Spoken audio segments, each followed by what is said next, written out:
국밥집 딸의 기적. 서울 변두리 골목에 자리한 작은 국밥집 막고집에서는 오늘도 어머니 김순자와 딸 지혜가 하루를 시작하고 있었습니다. 새벽 5시부터 뼈를 우려 우린 진한 사골 국물 냄새가 골목 전체에 퍼져나갔습니다. 지혜야, 오늘도 손님들 많이 오실 것 같으니 김치찌개용 돼지고기 좀 더 썰어놔라. 네, 엄마.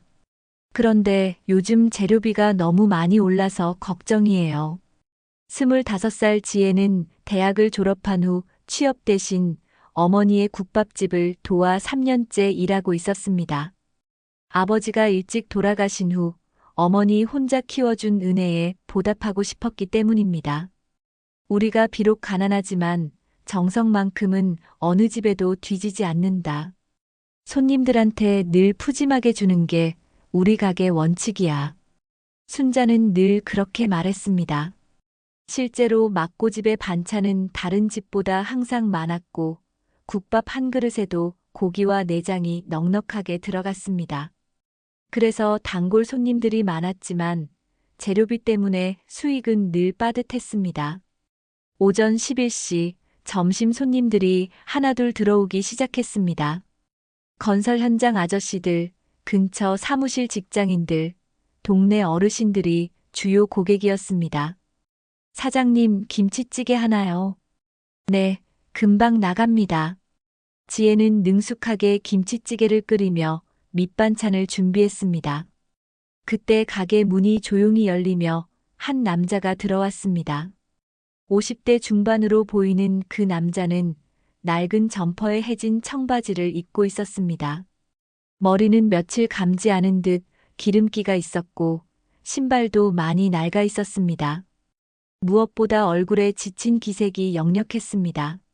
남자는 구석자리에 조용히 앉으며 메뉴판을 들여다봤습니다. 한참을 고민하더니 작은 목소리로 주문했습니다. 저, 김치찌개 하나 주세요. 네, 알겠습니다. 지혜는 평소처럼 김치찌개를 끓이기 시작했습니다. 그런데 뭔가 이상했습니다. 그 남자가 계속 가격표를 보며 지갑을 들여다보고 있는 것이었습니다. 지갑에서 1,000원짜리 몇 장과 동전들을 꺼내 세어보고 있었습니다. 지혜는 그 모습을 보며 마음이 아팠습니다. 김치찌개 가격이 7,000원인데 그 남자의 지갑에는 겨우 8,000원 정도밖에 없어 보였습니다. 그것도 마지막 돈인 것 같았습니다. 저분이 정말 배가 고프신 것 같은데. 지혜는 김치찌개를 끓이면서 고민했습니다. 요즘 재료비가 올라서 돼지고기 양을 조금씩 줄이고 있었는데 저런 분에게는 좀 더 푸짐하게 드려야 할 것 같았습니다. 어머니가 늘 말씀하시던 것이 떠올랐습니다. 지혜야, 장사라는 게 돈만 벌려고 하는 게 아니야. 배고픈 사람 배불리 먹여주고 힘든 사람 힘내게 해주는 것도 우리 역할이다. 그래야 진짜 장사꾼이야. 지혜는 결심했습니다. 냉장고에서 돼지고기를 더 꺼내서 김치찌개에 넣었습니다. 평소보다 거의 2배나 많은 양이었습니다. 그리고 밑반찬도 다른 테이블보다 더 많이 준비했습니다. 김치찌개 나왔습니다. 지혜가 김치찌개를 가져다 주자 남자는 깜짝 놀랐습니다. 이거 고기가 너무 많이 들어있는 것 같은데요? 아니에요. 원래 이만큼 들어가는 거예요. 지혜는 미소를 지으며 거짓말을 했습니다. 그리고 오늘 밑반찬이 많이 남아서요. 많이 드세요. 남자는 고개를 숙이며 고맙다고 인사했습니다. 그리고 김치찌개를 한 숟가락 떠서 입에 넣는 순간 눈물이 흘러내렸습니다. 정말 맛있네요. 남자는 눈물을 닦으며 김치찌개를 먹기 시작했습니다. 한 숟가락 한 숟가락을 정말 소중하게 먹는 모습이었습니다. 마치 오랫동안 제대로 된 식사를 하지 못한 사람 같았습니다. 지혜는 그 모습을 보며 뿌듯함을 느꼈습니다.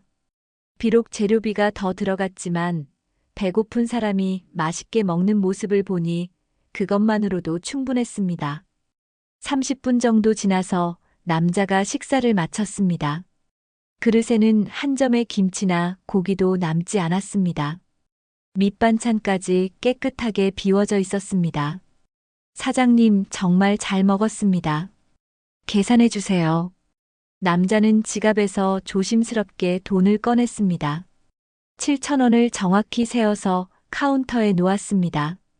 감사합니다. 또 오세요. 네. 기회가 되면 꼭 다시 오겠습니다. 남자는 깊게 인사하고 가게를 나갔습니다. 지혜는 그 뒷모습을 보며 왠지 모를 뿌듯함을 느꼈습니다. 지혜야, 저분한테 고기 많이 줬지? 어머니 순자가 물었습니다. 네, 엄마. 너무 배고파 보이셔서요. 잘했다. 그럴 때는 그렇게 해야지. 우리가 조금 손해보는 것보다 배고픈 사람 배불리 먹여주는 게 더 중요하다.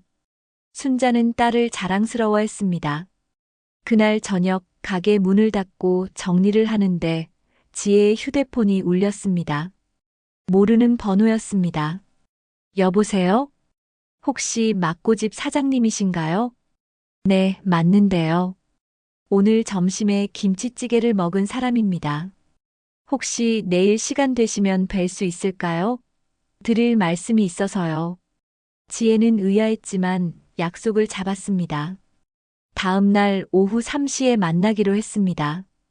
다음 날 오후 3시 약속 시간이 되자 가게 앞에 고급 승용차 한 대가 멈춰섰습니다. 벤츠 S클래스였습니다.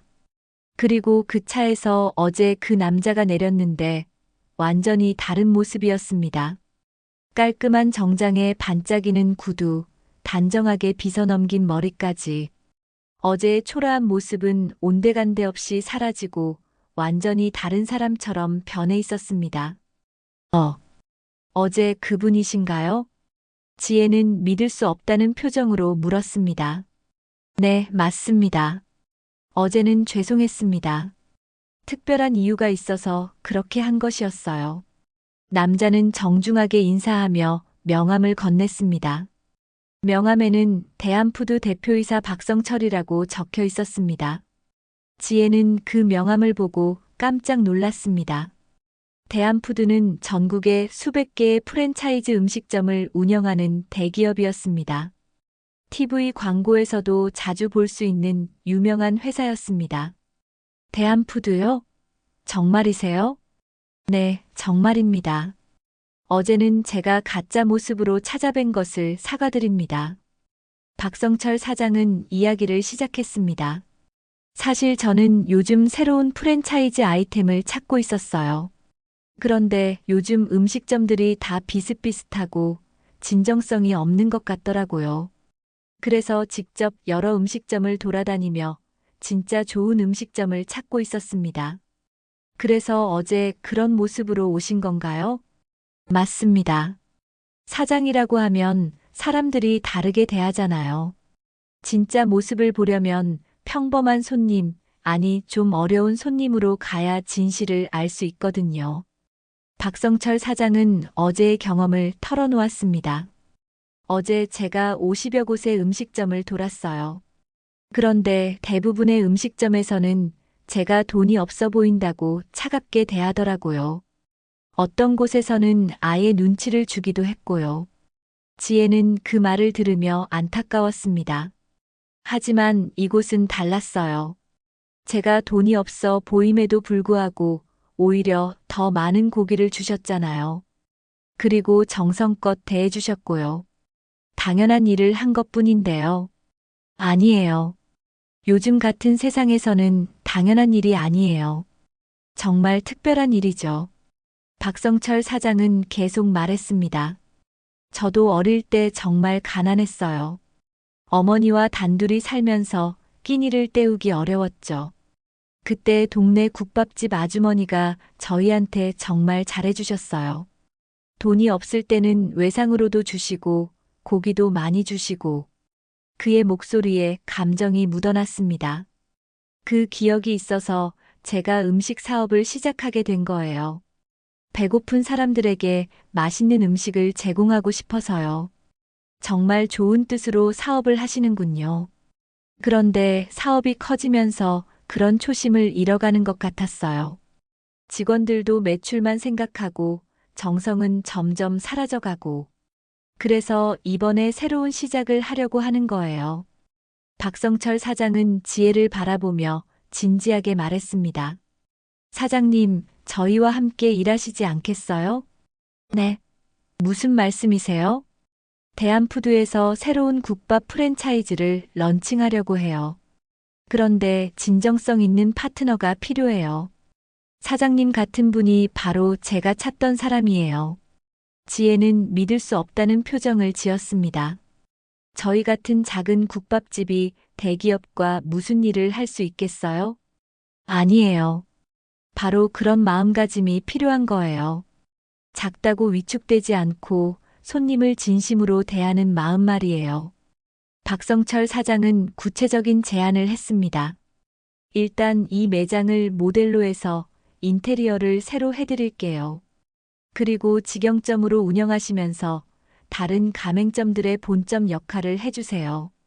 물론 모든 비용은 저희가 부담하고 사장님께는 월 매출의 30%를 수익으로 드리겠습니다. 월 매출의 30%요? 네. 그리고 추가로 가맹점 운영에 대한 컨설팅 수수료도 따로 드릴게요. 아마 지금 수익의 10배 이상은 될 것 같아요. 지혜는 꿈인지 현실인지 구분이 안 됐습니다. 어제까지만 해도 재료비 걱정을 하던 작은 국밥집이 갑자기 대기업과 파트너가 된다니요. 정말 저희를 선택하시는 건가요? 네, 확실합니다. 어제 사장님의 마음을 봤거든요. 그런 마음이 있어야 진짜 맛있는 음식을 만들 수 있어요. 그때 어머니 순자가 뒤에서 나왔습니다. 지혜야, 이분이 누구시니? 엄마, 이분이 대한푸드 사장님이세요. 저희와 함께 일하자고 제안해 주셨어요. 순자는 처음에는 믿지 못하겠다는 표정이었지만 박성철 사장의 정중한 설명을 듣고 나서야 상황을 이해했습니다. 정말 저희 같은 작은 가게를 선택해 주시는 건가요? 네, 어머님. 어제 따님이 저에게 보여주신 마음이 정말 감동적이었어요. 그런 마음으로 만든 음식이라면 분명히 성공할 수 있을 거예요. 박성철 사장은 어머니에게도 정중하게 인사했습니다. 사실 저도 어릴 때 어머니와 국밥집을 운영하신 분의 도움을 많이 받았어요. 그래서 이런 곳을 보면 더욱 반갑고 고맙습니다.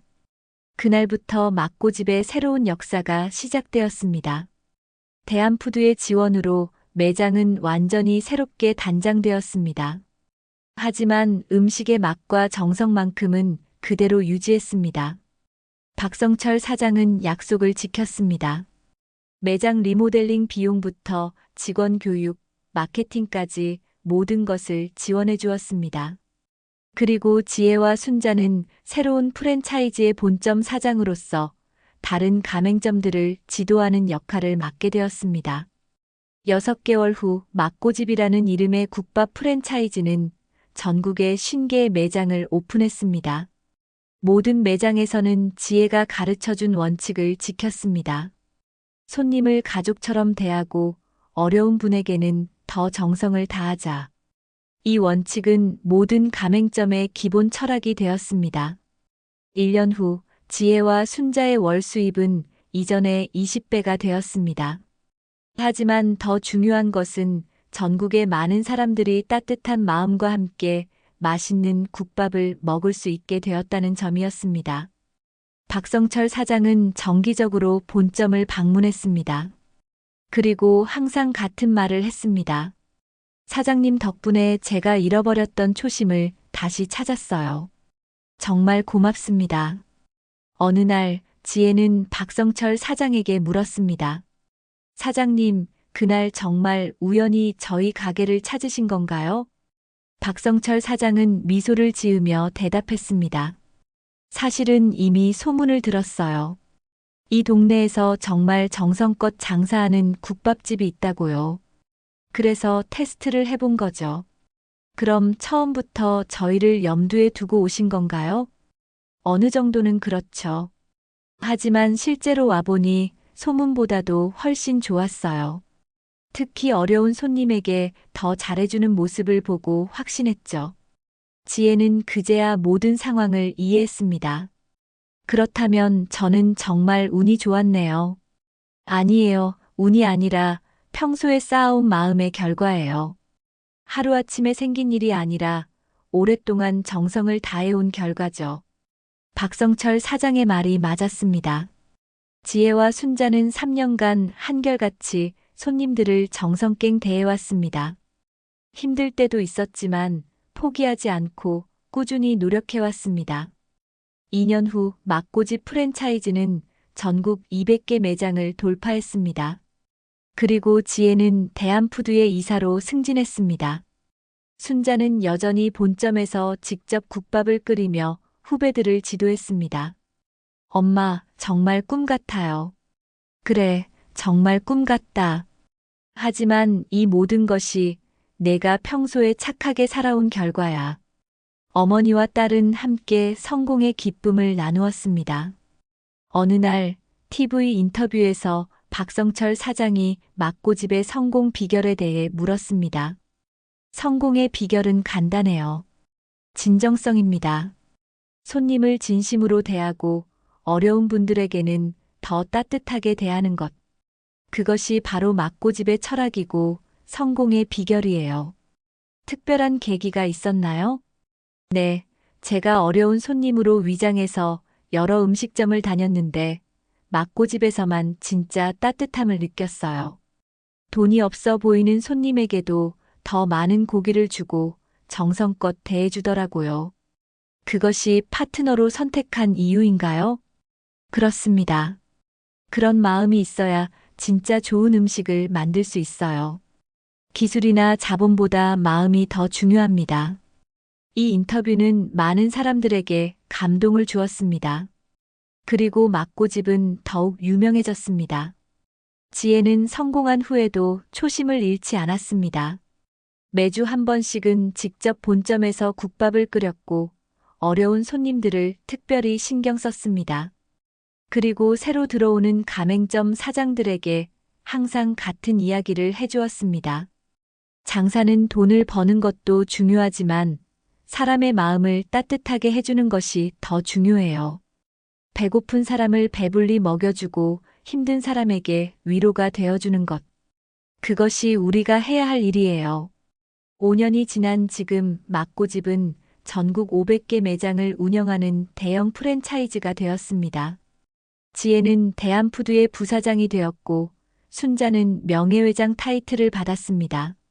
하지만 그들이 가장 자랑스러워하는 것은 매출이나 매장 수가 아니었습니다. 전국 곳곳에서 따뜻한 마음으로 손님들을 대하는 막고집 가족들이 있다는 것이었습니다. 지혜야, 우리가 이렇게 성공할 수 있었던 건 운이 좋아서가 아니야. 맞아요, 엄마. 평소에 착하게 살아온 결과죠.